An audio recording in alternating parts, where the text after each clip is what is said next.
जय गुरु जी। संगत जी,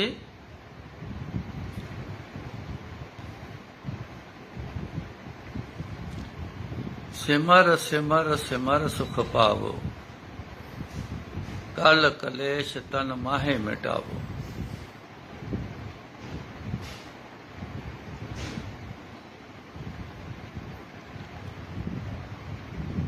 जितना यतन कोई कर ले,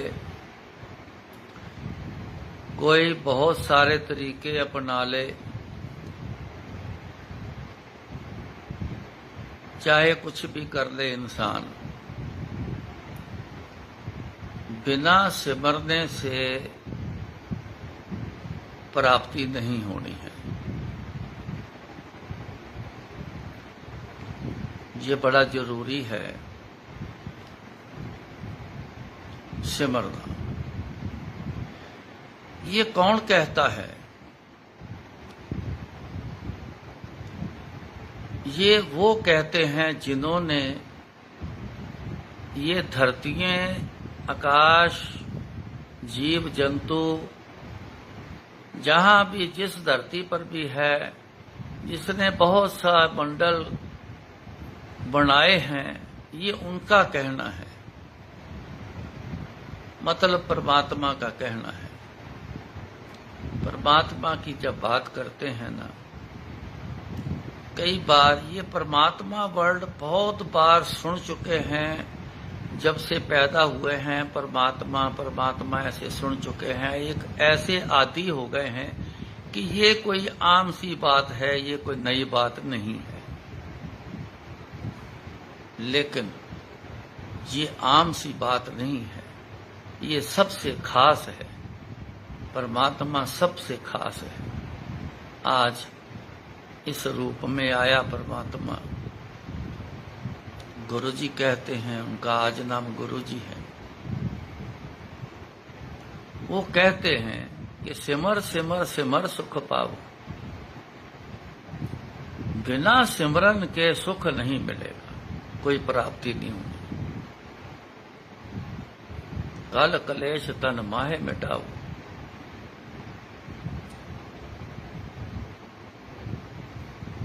आज के जमाने में ये चीज बड़ी है। कल कलेश बड़ा है, तन में है। बीमारी आ गई, तन में कल कलेश हो गया। हालात आपसी बिगड़ गए, मन में कलेश हो गया, दिमाग में कलेश बन गया। ये सारी चीजें जो हैं मुश्किल वाली, जो हमारे साथ कुछ हो गई, तो ये जानी कैसे है? सिमर करने से। सिमर सिमर सिमर सुख पाओ। गुरु जी को याद करना।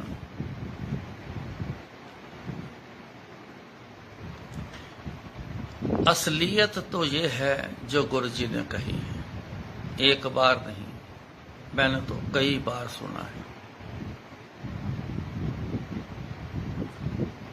ये कोई अपने पल्ले से नहीं, अपनी सोच समझ से नहीं, ये उनके कहने से कई बार कहा है।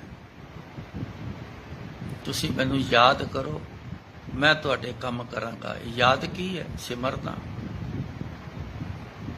ये सिमरना है। जब तक नहीं करेंगे तो कैसे प्राप्ति होगी? इसलिए ये सबसे ज्यादा जरूरी है कि सिमरना नहीं छोड़ना, ना छोड़ना, करते रहना। जब भी समय मिल जाए जरूर करते रहना।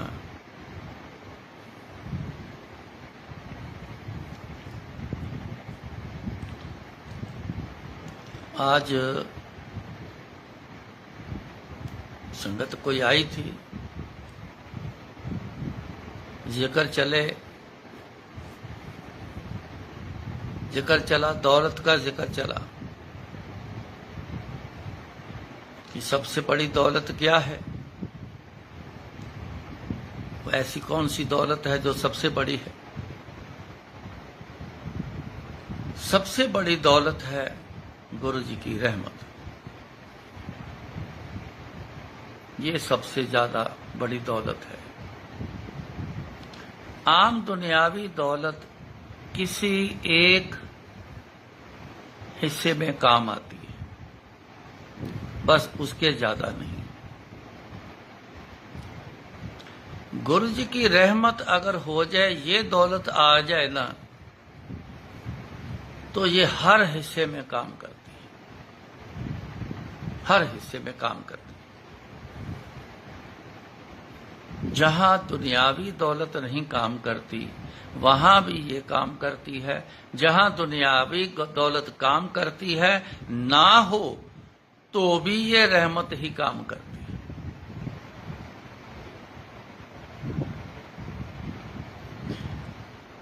सत्संग चला, जो पहले भी कई बार हुआ है। गुरु जी के पास रहा हूं, कमाई की नहीं, काम किया नहीं, दुनियावी की बात करता हूं। दुनियावी काम नहीं किया, दुनियावी कमाई नहीं की, तो दुनियावी दौलत नहीं है। वक्त आया जब लड़के की शादी करनी थी, तो वक्त आया,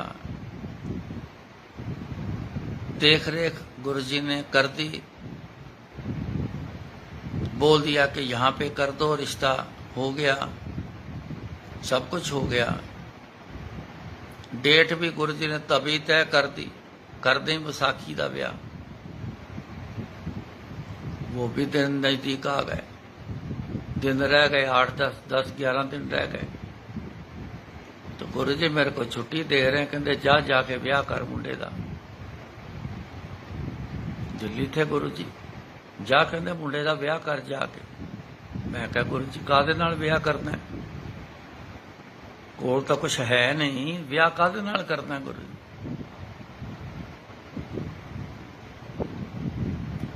कहते तू जा कर, ब्याह हो जाना। मैं कहा जी तुहाडे कहे नाल तो जरूर हो जाना है, मैं बिल्कुल मानदा गुरु जी। पर एक मैनू गल समझ नहीं आ रही कि दिन तो रह गए 10, 11, जांदियां ही सारे काम शुरू करांगा तां जाके काम निपटणगे। बुकिंग करनी, एडवांस देना, कार्ड प्रिंट कराने तो शुरू होना ते तां पैसा लगना, जेब विच कुछ है नहीं। तो गुरु जी दिन तो बड़े नेड़े रह गए, ते तरीक जिहड़ी है इनू थोड़ा जिहा अगे पा दईए, फिर तुसीं इंतजाम देख लेना किस तरह करना है, उस हिसाब दे नाल टाइम मिल जाए। कहते ये तरीका धुरों तय होके आंदियां। संगत जी इस गल नूं बड़े गौर नाल समझना। तरीकें ऊपर से तय होके आती है, इस बात को ध्यान से समझना। रिश्ते ऊपर से बन के आते हैं,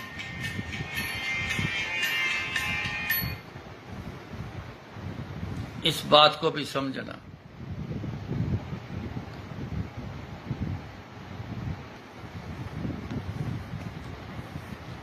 अब कहते तरीके धुरों तय होके आंदियां, ये नहीं बदली जानी।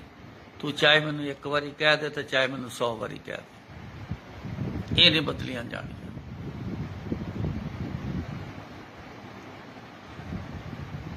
तू जा जलंधर, जा जाके ब्याह कर, देखी बड़ा वधिया ब्याह होएगा, बड़ा चंगा ब्याह होएगा, शादी बड़ी चंगी होएगी। कह के गुरु जी उठ गए, मैं भी उठ गया, बैग उठाया। अगले दिन सवेरे शान पंजाब की ट्रेन पकड़ी, मैं निकल गया। अब मेरी जेब में 100 कुछ रुपए, शादी करने चला।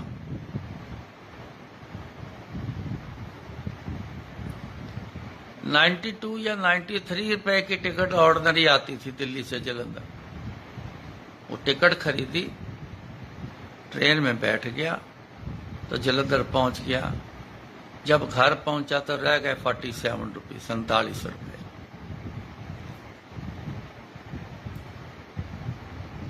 अब शादी का काम शुरू करना है।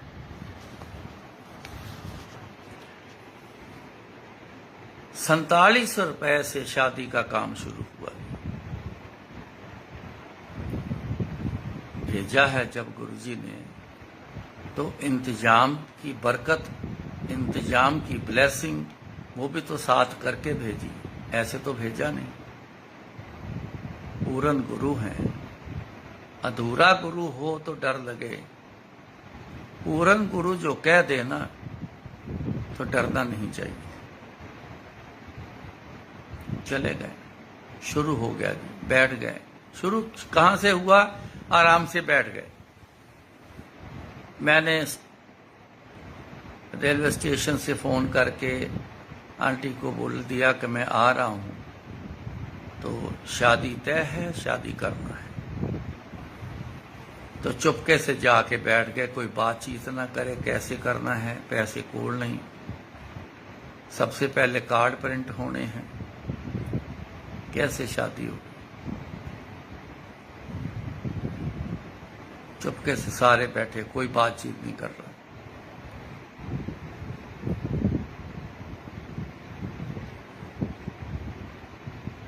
दिन निकल गया, अगला दिन शुरू हो गया। आंटी मेरी तरफ देख के आंखों से बात हो रही है, आंखें बोल रही हैं, क्या करना है। मैं हंस पड़ा। मैं क्या, गुरुजी ने भेजा है, कुछ तो होना ही है, टेंशन ना करना, कुछ होना जो, बस देखने का समय का इंतजार में हूं मैं। आंटी भी मुस्कुरा गई। 11 बजे के करीब, 12 बजे के करीब एक आदमी आया, बेल मारी। मैं उठ के गया। कहते थे शीशे वालों का घर यही है? मैं क्या, हाँ जी। कहते जी वो कहाँ है लड़का आपका जो शीशे का काम करता? मैं क्या, काम तो 3 महीने पहले बंद कर दिया है शीशे का, पर मैं बुला देता हूँ। मैंने लड़के को, बड़े को आवाज दी। मैं कहा बाबा इधर आ, बाहर कोई आया है, बात कर ले। वो आया, उसने बोला कि हाँ भाई जानता था। कहते बाबूजी ने आपको बुलाया है, अभी आओ। वो चले गया। हमारे घर के पास चौक में उनकी दुकान है, वो चले गया। कहता हाँ जी। कहते टेबल टॉप टूट गया है, बड़ा है, अभी लगाना है, देरी नहीं करना है, अभी लगाना है। कहता अंकल मैंने तो काम बंद कर दिया 3 महीने पहले। कहता मेरे को नहीं पता, टेबल टॉप लगाना है, अभी लगाना है, मेरे को तेरा पता, मैंने कहीं और नहीं जाना, मेरे को तो अभी चाहिए।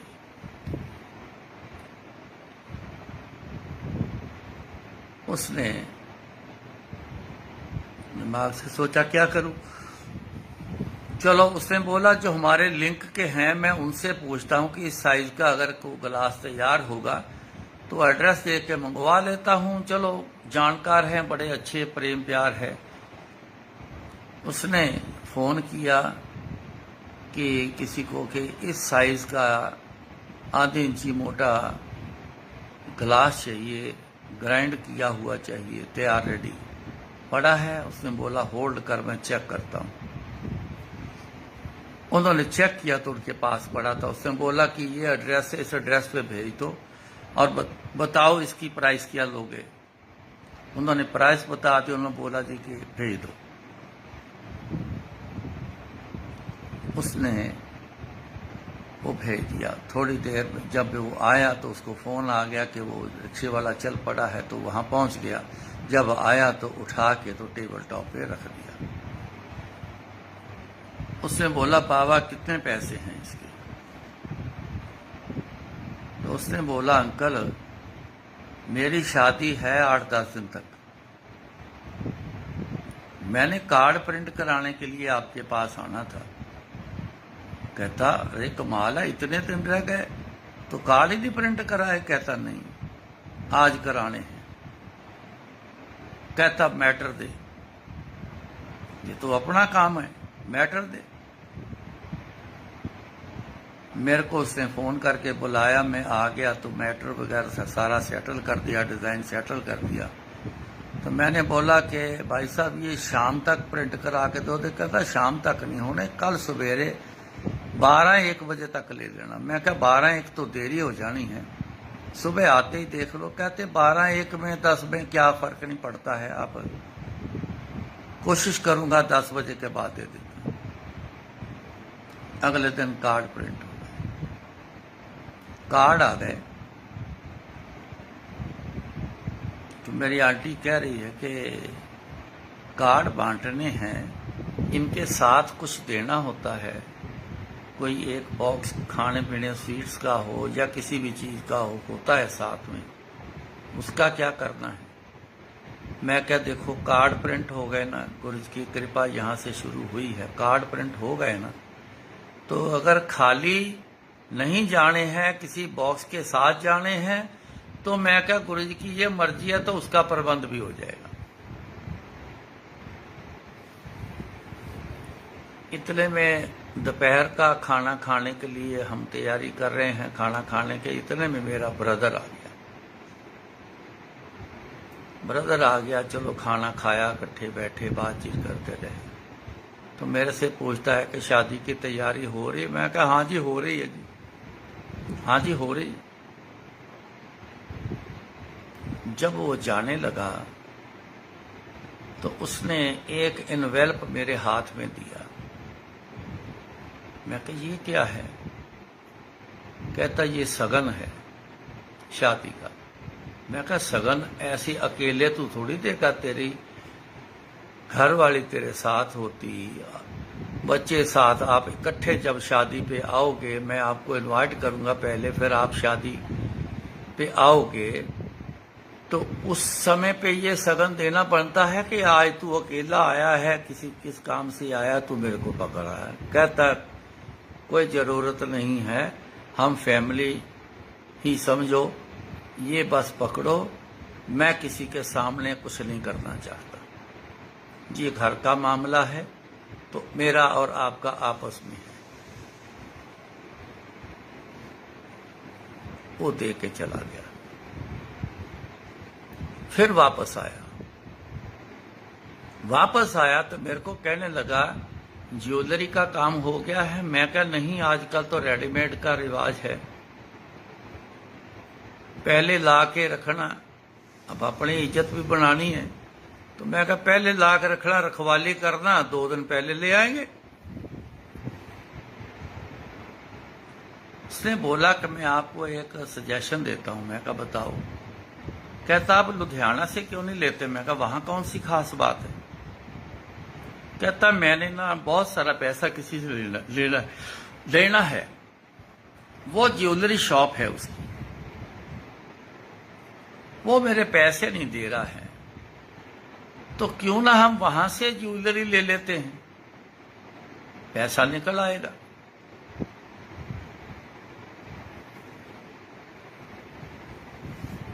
आप मेरे साथ चलो, भाभी जी को साथ में लो, मेरे साथ चलो, तो वहां से जाके ज्वेलरी खरीद लो और रात वहां रुक जाना, तो सवेरे आपको मैं छोड़ जाऊंगा। मेरा दिमाग चलना शुरू हो गया, ये गुरुजी की क्या माया चल रही है। मैंने कहा कि चलो ठीक है, ये गुरुजी की खेल चालू हो गया है, मैंने अब अपना दिमाग नहीं चलाना, जो चल रहा है इसको चलने दो। मैंने अपने आंटी से पूछा कार्ड के साथ क्या बांटना है? उसके मुंह से निकला कि वो जो कागजी बादाम होते हैं वो साथ में बांटते हैं। मैं कहा वो तो महंगे बड़े पड़ेंगे। फिर वो चुप कर गई। अब फिर दिमाग में आया, मैं कहा ये भी गुरुजी ने ना बुलवाया हो, मैं कौन होता हूं इसको रोक टोक करने वाला। मैंने अपने बड़े लड़के को पैसे पकड़ा दिए। मैंने बोला कि ये पैसे सारे रख, जो इन्वेल्व था। मैं कहा तू ना एक बॉक्स ले लो, उसमें बादाम भर के देखो एक बॉक्स में कितना वजन आता है, तो कितना कार्ड बांटना है उसके हिसाब से कैलकुलेट करके उतने बादाम लेके आओ। हम कल सवेरे आएंगे, हमारे आने तक आप जिनका पता है वो नाम लिखते जाओ, बॉक्स भर भर के वहां कार्ड सप्लाई इनविटेशन देते जाओ। तो कल आ जाएंगे, फिर बाकी बातें कल करेंगे। हम चले गए सीधा दुकान पर। उनके जो ज्वेलरी पसंद करनी थी, जितनी चाहिए थी, वो सबने पसंद कर ली। काउंटर पे आ गए बॉक्स, तब वो मेरा भाई उनके सामने आया तो हेलो शेलो करी उसने, क्या हाल है, ठीक है, बढ़िया, सब ठीक चल रहा है, सब ठीक चल रहा है। कहता ये मैंने सामान निकलवाया है, इसकी ये प्राइस बन के आपके पास आ गई है, अब जो लेस करना है इसमें कर दो, और जो मैंने पेमेंट आपसे लेनी है उसमें ये एडजस्ट कर दो। वो जिनकी शॉप थी वो हक्का बक्का रह गया। वो देखने लग गया, सोचने लग गया, उससे फिर रहा ना गया, कुछ नहीं बोला। वो उठा, एक अलमारी से वो डायरी लेके आया, उसका अकाउंट निकाला, उसमें उसने पैसे एडजस्ट कर दिए, बाकी थोड़े बहुत जो बचे उसने बोला कि मैं कब लेने आऊं।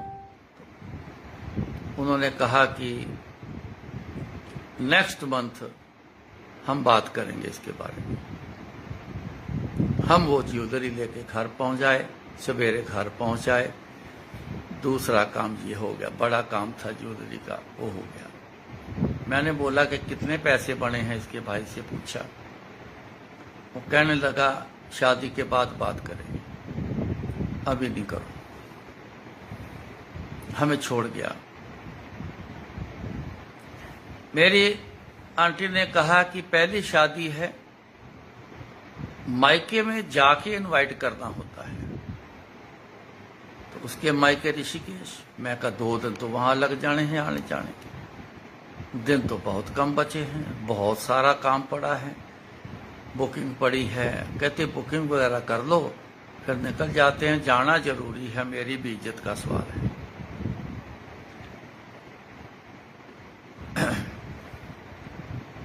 एक दिन बुकिंग में लगाया, जो भी बुकिंग करनी थी, कैटरिंग वाले की, बैंड बाजे की, घोड़ी वाले की, गुरुद्वारा में सगन लेना था वहां की, सारी बुकिंग एक दिन में हमने ऐसे गुरुजी ने करवाई कि सारी बुकिंग एक दिन में हो गई।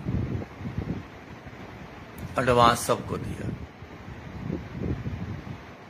मेरी सिस्टर इन लॉ आ गई, आके चलो चाय वाय पी, बातें बातें करते रहे।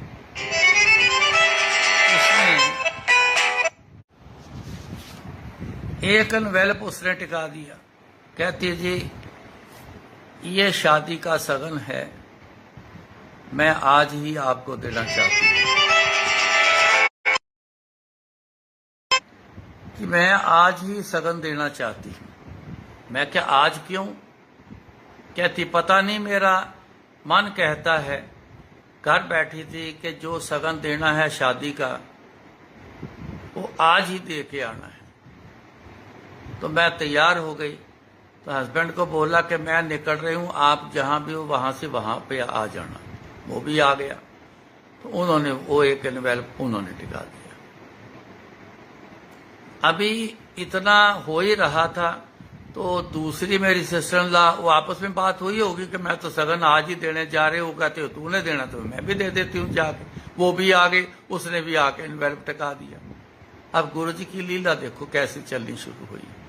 वो सबके दिमाग में डाल रहे हैं गुरुजी, ये है माजरा, ये सबके दिमाग में डाल रहे हैं गुरुजी।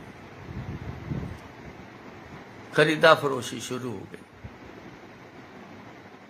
कपड़े खरीदने शुरू हो गए, लड़की के कपड़े, लेन देन के कपड़े, और बड़ा कुछ सामान होता है वो शुरू हो गया। अगले दिन ऋषिकेश चले गए। वहां गए तो मेरे बड़ा ब्रदर इन लॉ जो था उसने मेरी आंटी को अंदर कमरे में बुलाया तो एक अच्छा खासा एनवेलप उसने टका दिया। कहता कि ये सगन है, हम यहीं दे देते हैं, किसी के सामने मैं नहीं चाहता देना किसी को, ये अपना आपसी मामला है, तो ये तू रख ले। उसने मना कर दिया, कहती ऐसे नहीं, नानके हो आप, तरीके से आओ, आपका वेलकम करेंगे, आप बैठो तो फिर ये देना मेरे को सगन। मैं ऐसे नहीं लेके, जब मैं सगन लेने के लिए नहीं आई हूं, मैं तो आपको इनवाइट करने के लिए आई। उसने बोला मेरी बात को समझो, मैंने किसी के सामने नहीं देना है, मैंने तो आपको यहां दे दिया है, एक ही बात है। वो मानी नहीं, वो उठा, उसने मेरी आंटी का पर्स उठाया और उसमें डाल दिया। उसको बोला कि तेरे को मेरी कसम, तू ये अब बाहर नहीं निकालेगी, ऐसे ही जाएगा तेरा पर्स। गुरु जी की माया, आके सारी खरीदा फरोशी हो गई, सब कुछ हो गया, शादी हो गई। शादी हो गई, जिसका देना था सबका दे दिया, 1 रुपया भी किसी का देना बाकी नहीं बचा। गुरु जी ने ऐसी लीला चलाई, हमारे हिसाब से अच्छी शादी हुई थी। वैसे तो कोई अंत नहीं है, किसी भी काम का कोई अंत नहीं है, लेकिन देखने में अच्छा लगे वो अच्छा ही होता है। अच्छी शादी हुई, किसी बात की कोई भी कमी नहीं रही, सब कुछ अच्छा ही बना, अच्छा ही हुआ। तो शादी हो गई। अब मैं आपको गुरुजी की देखो करनी बताता हूं कि गुरुजी कैसे मैचिंग भी करते हैं। गुरुजी ये भी नजारे दिखाते हैं। 2 दिन निकल गए, सगन के जो एनवेलप वो चुन्नी में बांध के इकट्ठे करके उसने अलमारी में रखे थे आंटी में। तो जब ये अलमारी खोलती वो लुढ़क के बाहर को आ जाते। तो उसने मेरे को बोला कि ऐसा है जी, इनको पहले निपटो, खोलो, सारे इकट्ठे करो, ये बार बार यही बाहर को आते हैं जब अलमारी खोलती हूँ, खोलने तो है ही, तो इसका काम पूरा करो। हम बैठ गए जी, खोल खोल के कुछ उसने शादी में इस्तेमाल किए, जो बाकी बचे सब खोले। तो जब गिनती करी ना मैंने, तो 47,000 रुपया सबका दे दिला के, सबका भुगतान करके, सब कुछ करके 47,000 रुपये पूरे हमारे पास गुरुजी ने उल्टा दे दिए। तो जिस दिन मैं आया था, टिकट खर्चने के बाद, रास्ते में चाय पानी पीने के बाद मेरी जेब में घर आया था तो 4700 रुपये थे। तो 47,000 रुपये गुरुजी ने झोली में डाल दिए कि शादी के बाद भी खाली नहीं रहना, जहाँ कहीं उसने जाना होगा। तो मैंने लड़के को पकड़ा है, मैं कहा ये ले भैया तेरे ही हैं, कहीं जाना है दोनों ने, घूमने जाना है, कहीं जहाँ जाना जहाँ चले, ये ले जाओ मेरे से। मैंने अपने पास 1 रुपया नहीं रखना, तेरे शादी के लिए गुरुजी ने सब कुछ भेजा है, अब बाकी बचा वो तू जान, तेरा काम जान।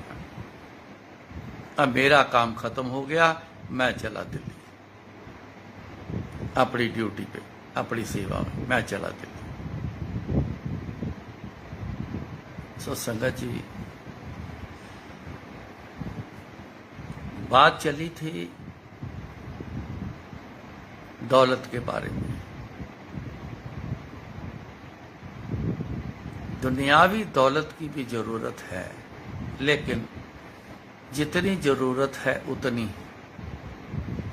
उससे ज्यादा अलमारी में पड़ी वो किसी काम की नहीं। ये संगत जी, मैंने ऐसी चीजें देखी हुई हैं। दौलत कौन सी हमें चाहिए? बेहिसाब दौलत। क्या चाहिए? गुरु जी की रहमत, ये दौलत चाहिए। गुरु जी की रहमत है ना हमारे ऊपर,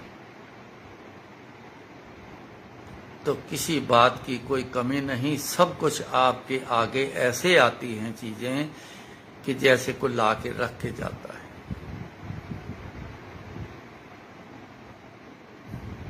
बड़े बड़े मैंने देखे हैं शादी के बाद कई कर्जदार हो जाते हैं, सारे नहीं, कुछ कर्जदार हो जाते हैं, लेकिन यहाँ 1 रुपया भी सिर पे कर्जा नहीं रखा गुरु जी ने, सारे भुगतान करा के उल्टा 47,000 रुपये बचा के दे दिए।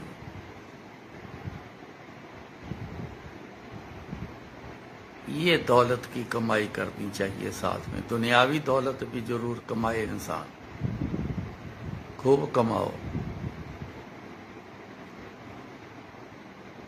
कोई बात नहीं, कोई रोकता नहीं, कोई टोकता नहीं, लेकिन साथ में गुरु जी की कमाई करी हो ना, तो बस फिर सारा कुछ ठीक है, सारा कुछ अच्छा है। सो गुरु जी की रहमत कमाओ। ये रहमत कमाई कैसे होनी है? सिमर सिमर सिमर सुख पाओ।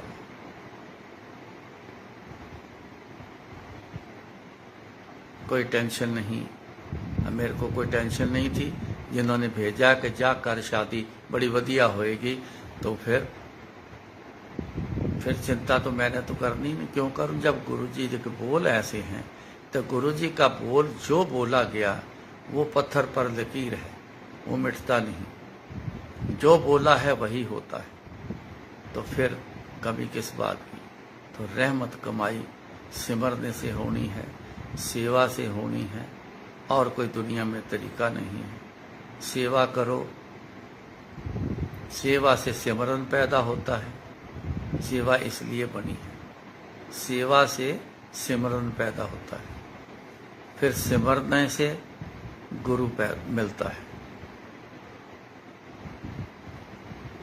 जिसको गुरु मिल गया सब कुछ मिल गया। सो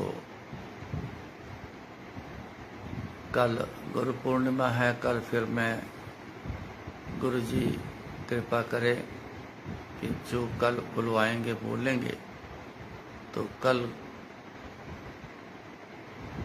उनकी रहमत फिर बरसे कि उनके बोल जो है ना, उनके बारे में जो बोलना है, वो जो बुलवाते हैं, ये बड़ी रहमत है। ये सुनने को जो मिलती है बड़ी रहमत है। यही कमाई साथ जानी है। गाविए सुनिए मन रखिए, पाओ दुख पर हर सुख कर ले जाओ, ऐ कमाई है। आज मैं आपसे इतना ही रूबरू होना, तो कल को फिर मिलेंगे। आज्ञा लेता हूँ। जय गुरु जी।